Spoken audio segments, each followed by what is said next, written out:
আসসালামু আলাইকুম রহমতুল্লাহ বারাকাতুহু। আমি গতকাল রাতে আমি হঠাৎ করে শুনলাম এইটা কি কাজটা করলো বেড়া, একজনকে মানুষকে কেন খুন করলো, সেটা তো আমি তো বুঝতেই পারলাম না।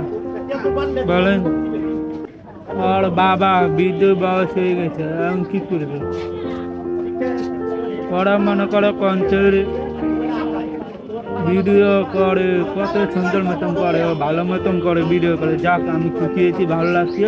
আমি এতদিন ধরে জানতাম না, আমি হঠাৎ করে ফেসবুকে খবর দেখছি এই অবস্থার কারণে একজনকে ধরছে আর একজনকে পালাইছে। এটা কি হলো? আর কিভাবে মারা গেল? হয়তো বিয়ের আগে তার লগে তো এমনি সম্পর্কে ছিল, যাক ভালো হয়েছে। বিয়ের পরে 1 ঘন্টা পরে হলো শেষ শেষ। কি করবো, কিছু পারে না। রাকিবের জন্য দোয়া করবেন, আল্লাহ পাক জন্য ওনাকে জান্নাতে বাঁচিয়ে দাও। আমিন।